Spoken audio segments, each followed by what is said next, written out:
Hello and welcome. My name is Georgia Court. I'm the proprietor at Bookstore Number One in Sarasota.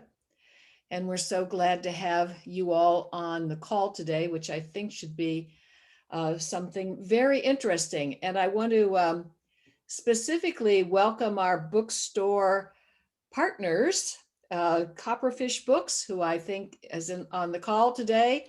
And so hello there, and some of their customers or patrons are on the call with us, and Book and Bottle in St. Pete. And we love when we collaborate with other bookstores in the area. It just makes it so much more fun, I think, to do that. So thank you for being part of this. Also, a couple pieces of business. Please stay muted unless you're the speaker. And when we are finished, we will, with our discussion, Amy and I will be in discussion today. We will open it up for you to join in the discussion and to ask questions however you wish. But please stay muted in the meantime, because it's just gets a little distracting to have strange noises behind us as we are talking. Also, one other final piece of business in the chat. There at the very top of the chat, you will see a link, and that's a link you can click to purchase Amy's book, Moving Water, from Bookstore Number One, and it would be a nice thing if you did that. So in the meantime, I will introduce Amy and we will get going. Amy Green is an award-winning radio and print journalist covering the environment at NPR affiliate station WFME 90.7 in Orlando. After beginning her career at the Associated Press, she has worked as a regular contributor to People, Newsweek, the New York Times, and the Christian Science Monitor, among other publications. I'd like to introduce Amy now, who I think will honor us by reading a bit from her book to kick us off. Please welcome Amy Green. Well, and thanks for that introduction. Just so grateful to be included and to be here and have the opportunity to talk with you guys about one of my very favorite things to talk about, which is the Everglades. I just love this so much. And if I can get you guys just a little excited about the Everglades, I'm so grateful to have the opportunity to do that. And I'm especially grateful to have the opportunity to do that with you guys in Sarasota, which is my hometown. I went to Brookside Middle and Riverview High School. And so it's so great to be talking about the Everglades and to be talking about it with you guys in Sarasota. Just one little quick clarification there. Thanks again for that great introduction. Just want to clarify that I work for WMFE, which is the NPR station in Orlando. And so I just would like to kick things off by reading the introduction to my new book, Moving Water. And here it is. The water is brown, but not muddy. Perhaps this surprises you. Perhaps you imagined mud. Thick, dense mud. Stagnant, suck the shoe off your foot mud. Instead, the water is clear. Peer into it, and you can see fish dart and turtles paddle. Often the water is described as tea-colored because, like tea, it's colored by leaves, most notably from cypress and pine trees. The water is cool, refreshing even on a hot day. It flows, an important fact for the Everglades. Sometimes the water is smooth as a mirror, reflecting the image of the verdant beauty surrounding it. Tall, leafy cypress trees, shorter, stouter pond apple trees. When this occurs, you do not peer into the water, but stand back and admire the impressionist painting the water has created. I once heard the famed photographer Clyde Butcher, known for his stark black and white images of Florida's wilderness, say he drinks the water right from the swamp. Imagine Santa Claus in the swamp, and you can imagine Butcher, water up to his wide girth, shirt sleeves cuffed at his elbows, brimmed hat shading his white beard. We've drunk from the swamp and I'm still here, he said. I followed Butcher into the swamp, water reaching my hips. This is so cool, I said, but I did not drink the water. Moving water is tricky. By this, I mean the feat of relocating water from one place to another, shortening and straightening rivers, draining lakes into the sea. The engineering is easy. We've done that for 2 centuries. But moving water is more complex than the fundamental task of disposing of it. To make space for new homes and ignite a housing and agricultural boom, which is what early Floridians envisioned for South Florida and what they got. Moving water sends a cascade of consequences throughout an ecosystem as unique and diverse as the Everglades, some anticipated and some not. When the old Ingraham Highway opened in the early 1920s, it was the first to give Ford Model Ts access to the fishing village of Flamingo on Florida Bay near the peninsula's southernmost tip. Hunters and moonshiners used the highway during the dry season as a route into the Everglades. During the rainy season, the highway was often impassable. Parts of the highway were constructed on limestone dug from the sawgrass prairie by a dredge floating on barges. The Homestead Canal left behind by the dredge flowed parallel to the highway. Today, remnants of the highway are part of the Anhinga Trail in Everglades National Park. The trail is among the park's most popular, offering abundant views of wildlife, including alligators, turtles, anhingas, herons, egrets, and many other birds, especially during winter. After the highway opened, Floridians noticed a change in the vegetation on the highway's south side where it crossed Taylor's Slough. Carolina willow and pond apple flourished, while on the highway's north side, the sawgrass prairie remained. Floridians would discover that the highway served as a dam for the river of grass, altering the flow of water subtly but enough to alter the vegetation. Scientists still are not completely sure how this happens, says Tom Van Lent, senior scientist at the Everglades Foundation. They believe some of it has to do with nutrients. The Everglades are a low nutrient ecosystem. The water flows slowly over a large land area, spreading nutrients thinly. And it may be that the old Ingraham Highway concentrated nutrients in certain places, transforming the vegetation. In an ecosystem as unique and diverse as the Everglades, it's possible we have not yet experienced all the consequences of moving water, and we can only wonder about the future. Sometimes our perception of consequences changes. Our values change, and we come to hold dear things we once hardly valued at all. A half century after the Everglades were drained, shrinking the river of grass by half, the region's population has soared far beyond what early Floridians imagined. Demographers anticipated 2 million people in South Florida by the turn of the century. Today, 8 million people live there, and forecasts are for the massive influx to continue. The population has grown so fast that South Floridians are realizing they could run out of water very soon. It may also be, Van Lent says, some things happened that we didn't even notice happen, and they're irretrievably gone. Everglades restoration means, again, moving water, and this is more complex than the fundamental task of acquiring land and removing dams. Restoration will lead to new consequences, some anticipated and some not. It's possible some of these consequences will require new acts of salvation, which in turn will lead to new consequences. Oh, thank you, Amy, for that. And let's kind of kick off this conversation with some fundamentals, some background. I think most of us on this call have an idea of what the Everglades is. Whether we some here are not in Florida, they're elsewhere, and they have a concept from pictures they've seen. Maybe they've driven through Alligator Alley. But could you start off by giving us background? Tell us what exactly is the Everglades, and why are the Everglades even important?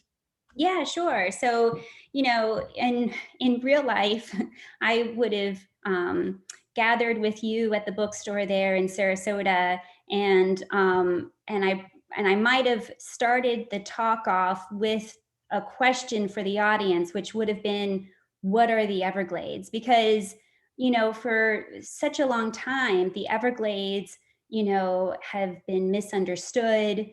The Everglades are mysterious, to a lot of people, they've been seen as a useless swamp. an impenetrable swamp. Early Floridians wanted to drain the Everglades. They called it reclaiming the Everglades, reclaiming this useless swamp and using the land for, something productive like residential neighborhoods or ag or business and all of these things. But when we talk about what are the Everglades are the nation's largest subtropical wilderness. It's a watershed that spans the lower half of the peninsula. It begins in central Florida, very close to Disney World, as a matter of fact, with the headwaters of the Kissimmee River. And historically, the Kissimmee River meandered back and forth very slowly and lazily and flowed into Lake Okeechobee. And Lake Okeechobee was just a shallow depression in the land.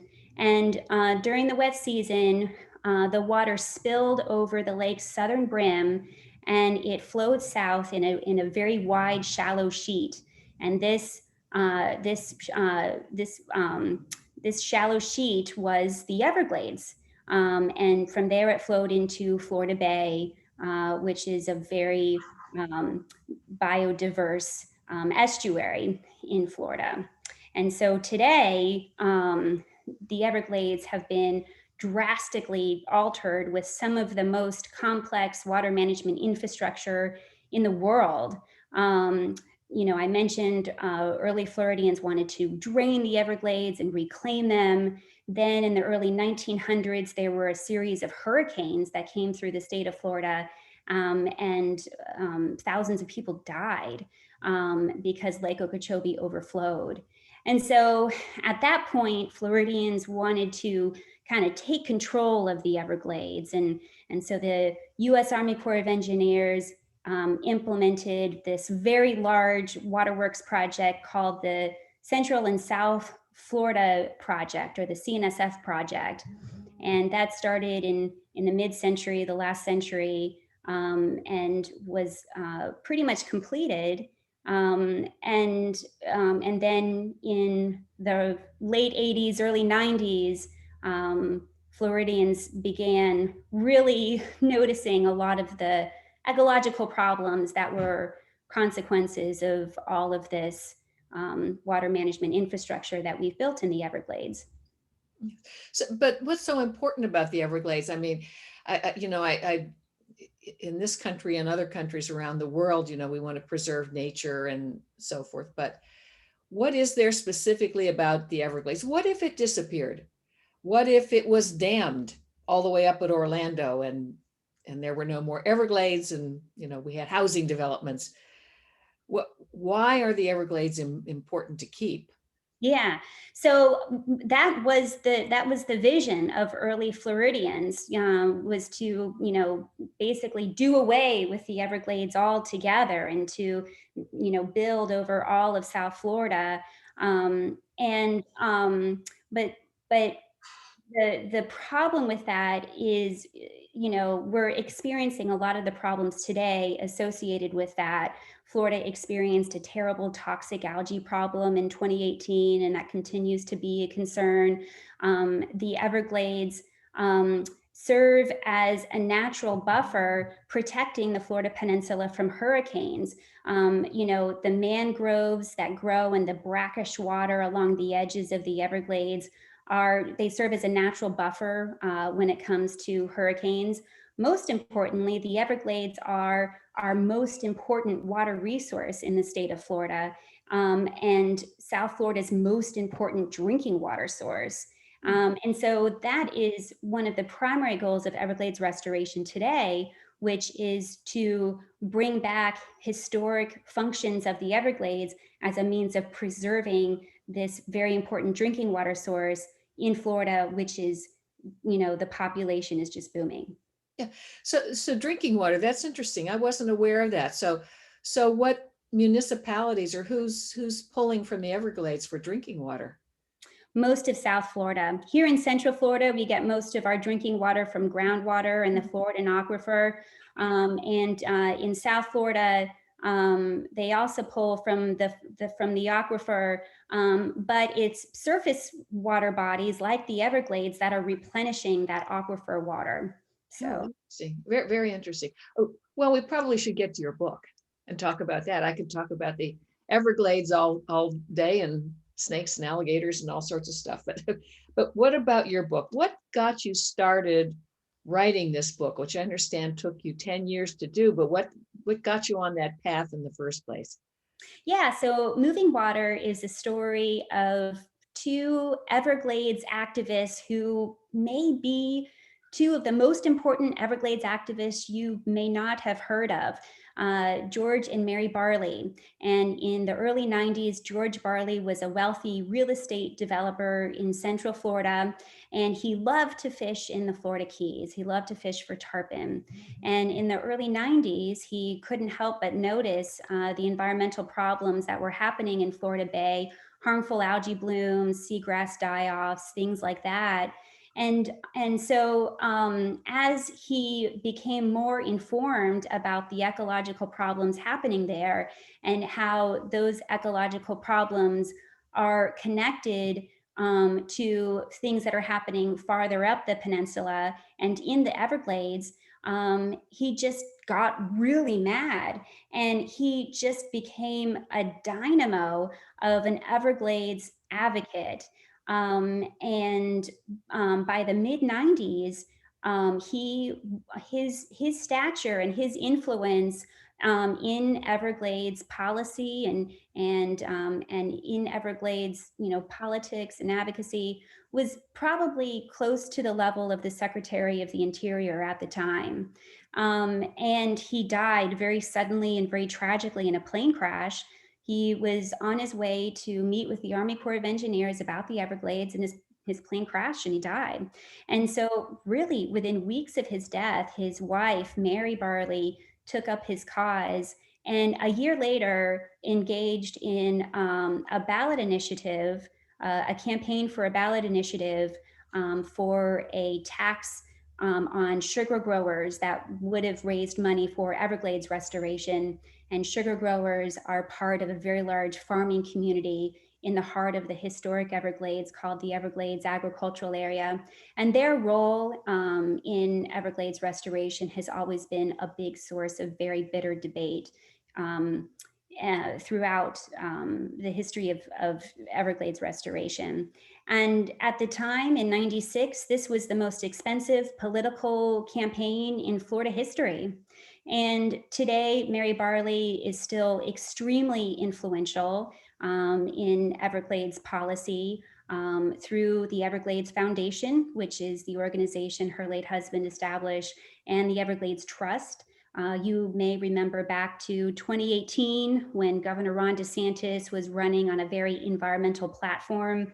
He got a very critical endorsement from the Everglades Trust and ended up being elected, obviously. And so Moving Water is the first book to tell their story.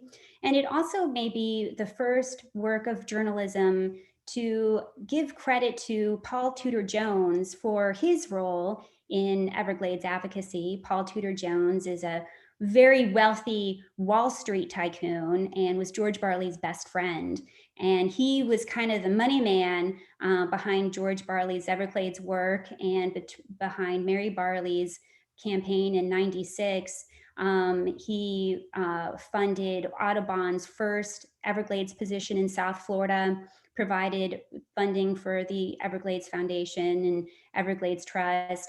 And he did all of this with very little, um, you know, you know, very little engagement with the media. He did all of this without, with very little media attention.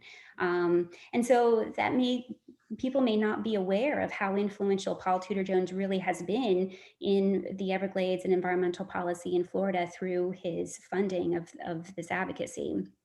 Well, how did you get started, if I might interrupt, just on the story in the first place? Was it an assignment that you were given from the AP or from the NPR that brought this to your attention and got you really interested?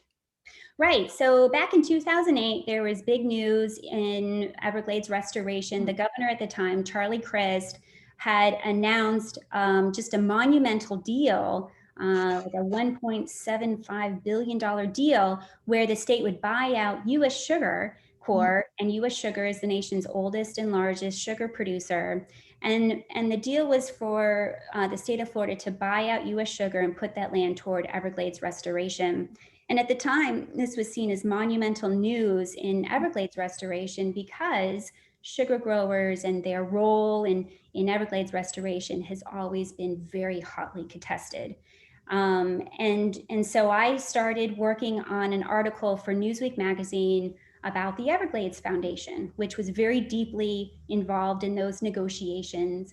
And through the course of reporting on that article, I called Mary Barley and asked her for some background on the Everglades Foundation. And for two single space typed pages, basically, she told me her life story, which was basically the story of the Everglades Foundation, which had been established by her late husband. And so I could immediately tell that she had lived an extraordinary life. And so a few weeks later, I drove down to Isla Morada in the Florida Keys, which is where she lives. And I did another story on her for the Christian Science Monitor. And while reporting on that story, I went into Everglades National Park with Mary and Tom Van Lent, who is a scientist at the Everglades Foundation.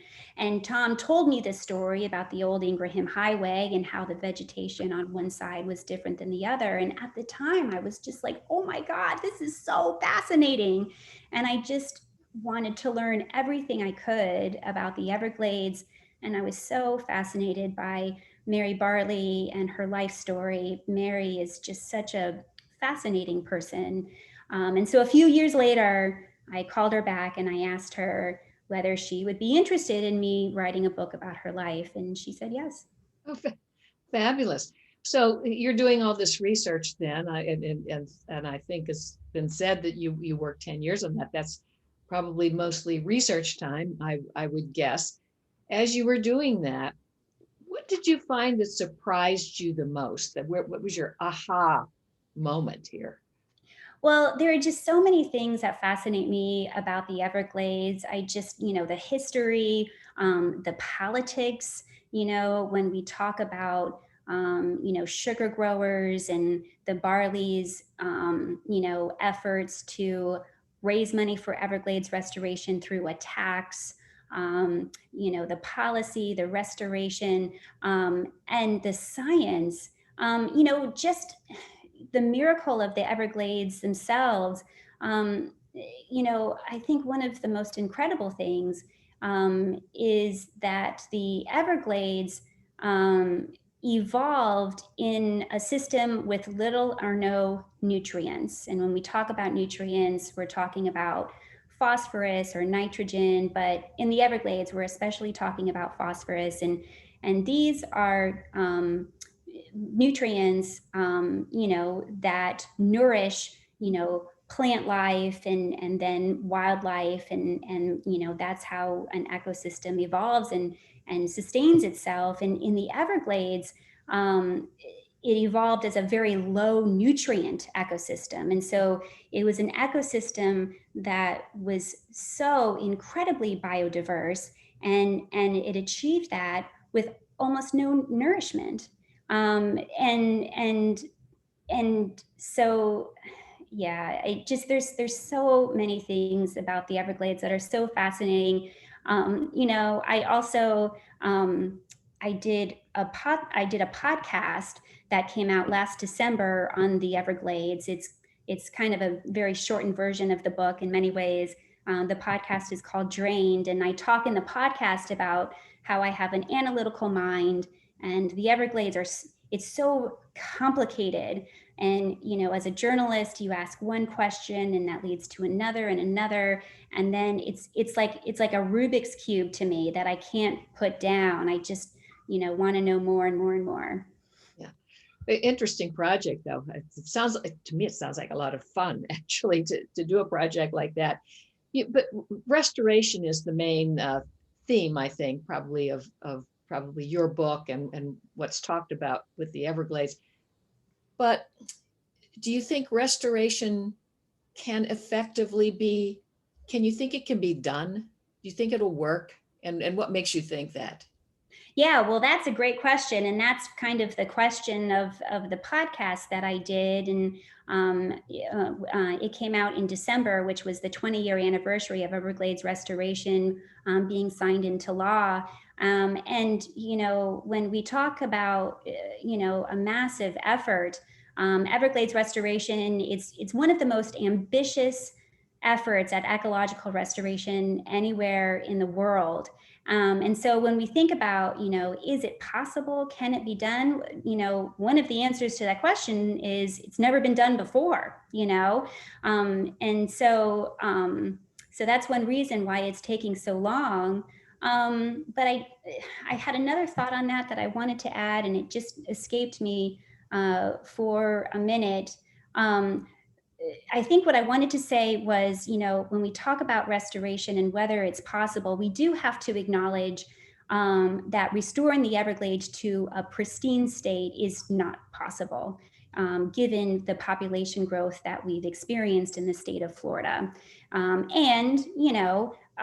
Most of us enjoy and appreciate modern conveniences like, tap water and flood control and things like that. And so the goal of restoration at this point is to restore key features of the historic Everglades like flow, water storage, and water quality.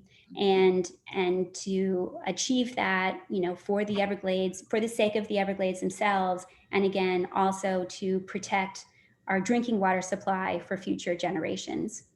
Now, you talked about this starting in earnest in the late 90s, I guess, with the Barleys, that name came up. And then you mentioned in 2008 an initiative by Charlie Crist, Governor Crist at that time, with the sugar industry. But what happened with both of those? We're talking almost 25 years later, and is anything going on, or is it just stalled someplace? What's the situation? Yeah, that's a great question. So I had mentioned Mary Barley's campaign in '96 for a ballot initiative, and that ballot initiative was successful in part. There ended up being 3 separate ballot initiatives that were part of that campaign. One that would have taxed the sugar growers, one that would have established a trust fund for the money and things like that. The tax on the sugar growers was not successful. The trust fund was, but it required the legislature to implement it, Mhm. and the legislature never did.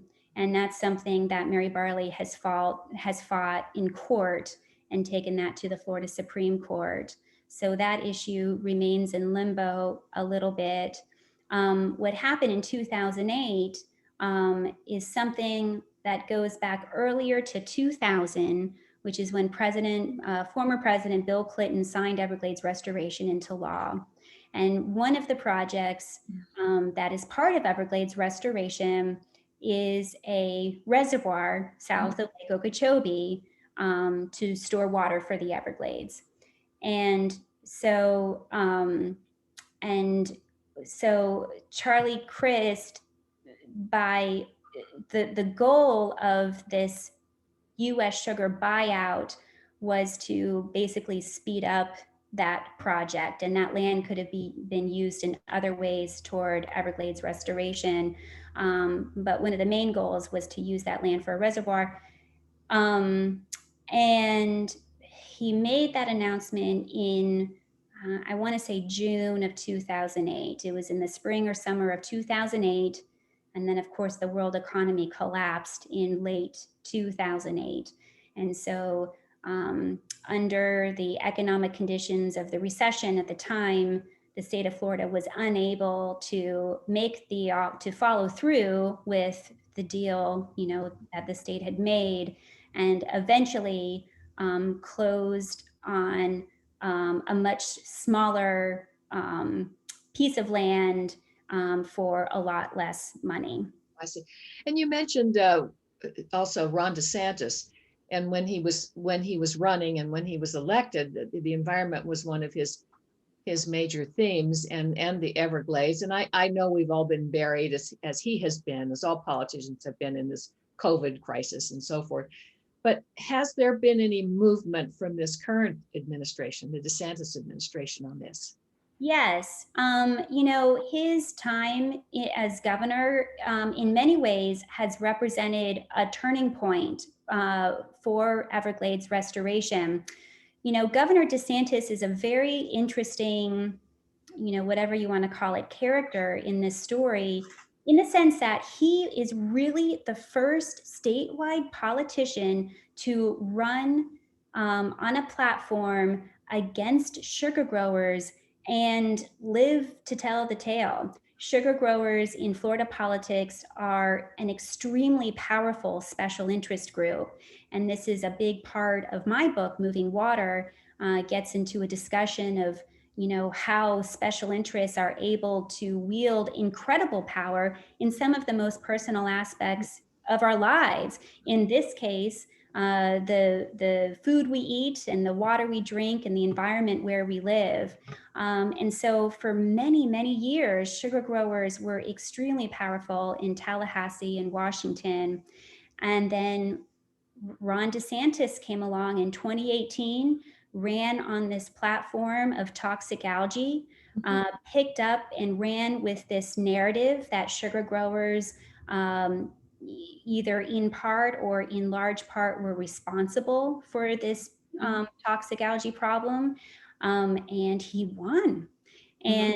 And, and after taking office, he revamped the board of the South Florida Water Management District, which is a state agency overseeing Everglades restoration. And the board at the time was seen as very closely aligned with sugar growers. He fired them all, and he replaced the entire board with people who are seen as more closely aligned with the environment, like Jackie Thurlow-Lipish or alligator Ron Bergeron.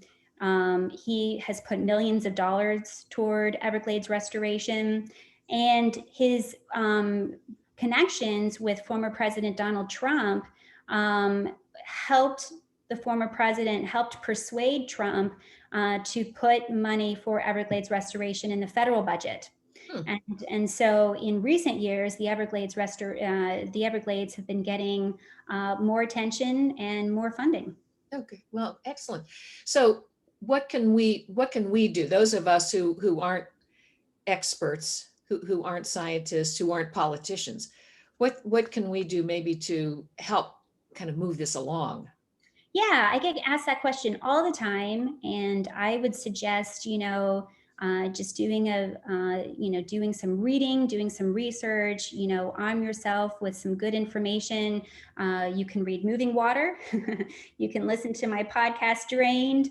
Familiarize yourself with the issues. And then, make sure, all of this restoration stuff, it comes from the legislature in Tallahassee and from Congress in Washington. And so make sure your elected leaders know that these issues are important to you, because they're going to be voting on these issues, and they work for you. You're the constituents. And so make sure you know what's important to you.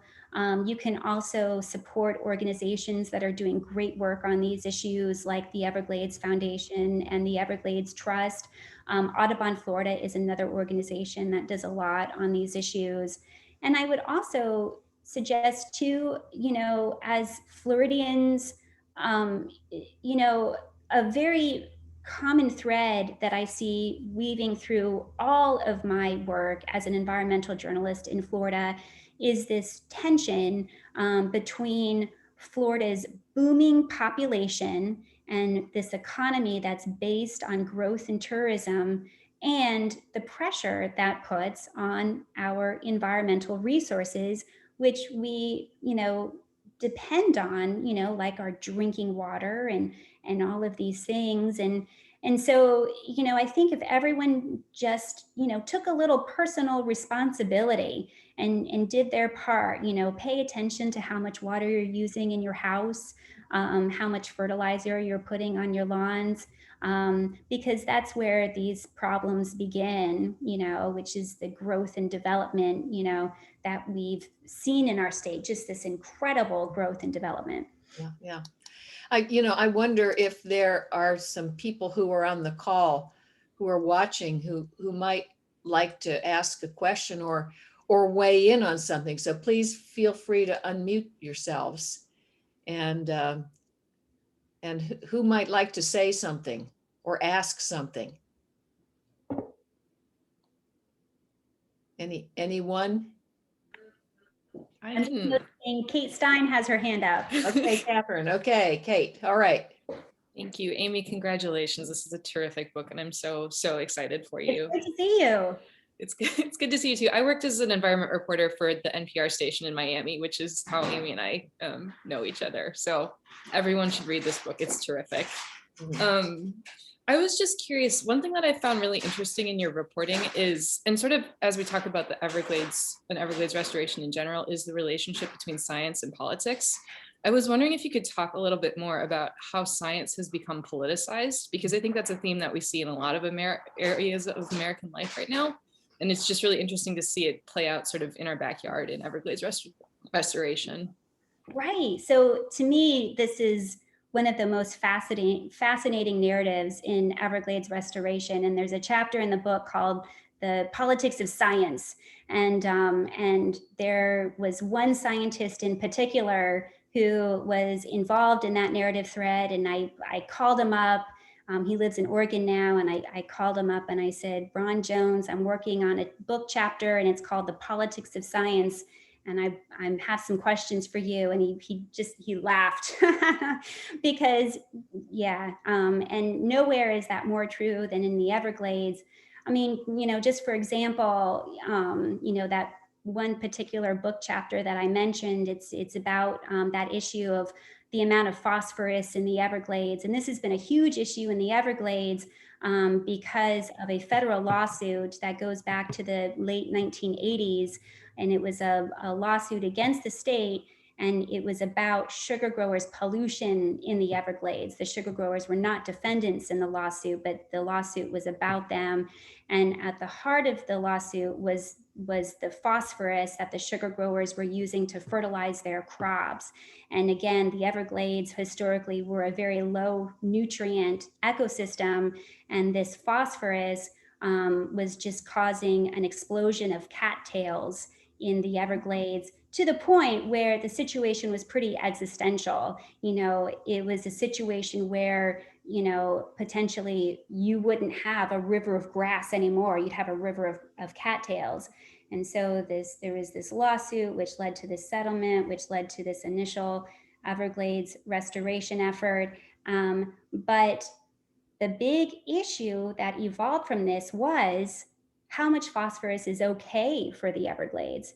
And this became a major political football because at stake were millions of dollars. The sugar growers wanted a standard that was higher. The environmental groups wanted a standard that was lower. And so the standard that they came to agree on was 10 parts per billion, which is almost nothing. It's like less than a single drop in an Olympic-sized swimming pool.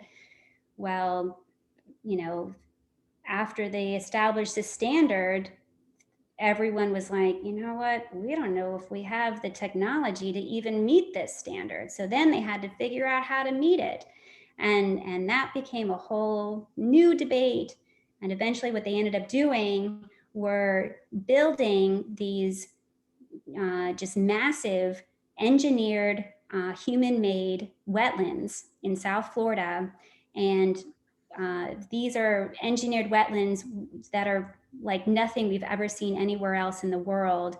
And these wetlands serve as natural sieves to filter out the water, and the vegetative tissues pull the nutrient pollution from the water, and the water flows clean. And it's a massive project down there, and they're still building more. Amazing. Anyone else want to add anything or ask anything? For my part, and this is not about the Everglades maybe, but this is a 10-year fabulous project, and it sounds like you have a real job, a day job in addition to that. So what are you working on now? Do you have another project that you're launching into? Yep. At work, recently I've been doing a lot of work on climate change, and I just had a large project come out last week with an organization called Inside Climate News, which is a Pulitzer-winning nonpartisan nonprofit news organization. It's a website at insideclimatenews.com, and we did a large project examining DeSantis and how he has followed through on his environmental promises in his administration, and whether he has followed through, especially on climate change. And you can check that out at wmfe.org or insideclimatenews.com. As far as another writing project, Yeah, a book project, let's say. Yeah. it's been a pretty exciting year. Yeah. I'm a single parent of a 7-year-old who was out of school for about a year. She just went back to school about a month ago. And so I kind of feel like I need to let the dust settle before I take up another project. I have a few ideas, but I'm not into one quite yet. Okay, well, we bookstore owners, I see Kathy at Copperfish. I'm not sure who's here in Book and Bottle because we don't see a face, but we bookstore owners, we need a new book from you. So we're pulling for it. Okay, we're pulling for you. So are there any other questions or comments before we let Amy go today? No, not a thing. Well, Amy, this has been terrific. Thank you. I certainly learned a lot, and I really appreciate your taking the time to talk with us about your book. And once again, in the chat, there's a link at the top of the chat if you want to buy the book from bookstore number 1. I see Kathy at Copperfish and Book and Bottle. Your websites probably also have access to purchase the book. So support your independent bookstores, and then we can all support Amy Green and the work of restoring the Everglades. Okay. All right. Thank you so much. Thank you so much, everyone. Have a great day. Thanks so much for your time. Bye-bye.